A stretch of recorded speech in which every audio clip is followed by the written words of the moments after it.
आज मुलगी शाळेत जाते, हातात पुस्तक पकडते, स्वतःचं भविष्य स्वतः घडवते. पण कल्पना करा, ज्या काळात मुलींनी शिकणे हे समाजाला मान्यच नव्हतं, त्या काळात रोज एक स्त्री हातात पुस्तक घेऊन शिक्षणासाठी शाळेत जात होती. विरोध झाला, अपमान झाला, तरी तिची पावलं थांबली नाहीत. आणि ती स्त्री होती सातारच्या मातीत जन्मलेली क्रांतीज्योत सावित्रीबाई फुले. 3 जानेवारी 1831 रोजी सातारमधील नारायणगाव या ठिकाणी सावित्रीबाई यांचा जन्म झाला. लहान वयातच त्यांचा विवाह ज्योतिरावांशी झाला आणि पुढे ज्योतिरावांनी त्यांना शिक्षण दिलं.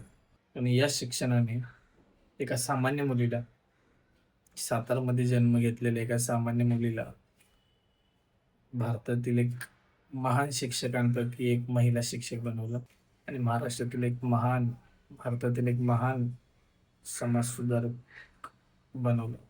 1848 मध्ये पुण्यात मुलींसाठी पहिली शाळा सुरू करण्याच्या कार्यात ज्योतिराव आणि सावित्रीबाई हे पुढे आले. पण हे काम सोपं नव्हतं. त्या काळातील सामाजिक विरोधाला त्यांना सामोरे जावं लागलं. त्यांच्या अंगावर शेण, दगड, चिखल फेकला जात होता. या सर्वांची नोंद शैक्षणिक अभ्यासक्रमामध्ये आपण पाहतो. पण त्यांनी हार मानली नाही. त्या म्हणल्या नाहीत की समाज विरोध करतोय म्हणजे आपण शिक्षण थांबवूया. नाही, त्या अजिबात थांबल्या नाहीत. सावित्रीबाईंची लढाई फक्त मुलींच्या शिक्षणापुरती मर्यादित नव्हती. स्त्रियांवरील अन्याय, जातीभेद आणि समाजातील स्त्री पुरुष विषमतेवर त्यांनी बरंच काम केलं. ज्योतिरावांसोबत त्यांनी बालहत्या प्रतिबंधक गृह उभारण्यास बरीच मदत केली. विधवा आणि संकटात सापडलेल्या स्त्रियांना त्यांनी आसरा दिला. त्यांच्या आयुष्यासाठी त्यांनी खूप महत्वाची भूमिका निभावली. आज आपण आपल्या मुलींना म्हणतो, शिका, मोठं व्हा, स्वतःच्या पायावरती उभं राहा. पण विचार करा ना, कधी काळी हे स्वप्न प्रत्येक मुलीला मिळावं म्हणून एक स्त्री संपूर्ण समाजाच्या विरोधात खंबीरपणे उभी होती. ती स्त्री म्हणजे सावित्रीबाई फुले. त्यांनी फक्त मुलींच्या शाळेचा दरवाजा उघडला नाही, तमाम भारतातील मुलींच्या, दलितांच्या भविष्याचा दरवाजा उघडला. आणि म्हणूनच सावित्रीबाईंचं नाव घेताना ज्या प्रकारे भारत, महाराष्ट्र अभिमानाने खुलून उठतो, त्याच प्रकारे सातारचाही अभिमानाने तिथे उल्लेख केला गेला पाहिजे. आज जेव्हा प्रत्येक मुलगी पुस्तक हातात घेते, तेव्हा त्या पुस्तकाच्या प्रत्येक पानाच्या मागे सावित्रीबाई यांच्या संघर्षाची आठवण दडलेली आहे.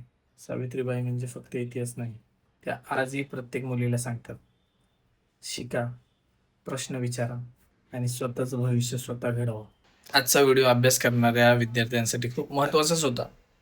त्यासोबतच आजचा व्हिडिओ हा स्त्री शक्तीचा होता. आजचा व्हिडिओ हा सातारच्या मातीच्या धाडसाचा होता. सावित्रीबाईंच्या गोष्टीमागे प्रत्येक स्त्रीच्या सामर्थ्याची, धाडसाची गोष्ट दडलेली आहे. सातारच्या मातीत जन्मलेली क्रांतीज्योत जोपर्यंत सूर्य, चंद्र ह्या सृष्टीवरती हयात आहेत, तोपर्यंत ती क्रांतीज्योत तशीच जळत राहणार आहे. जय हिंद, जय महाराष्ट्र.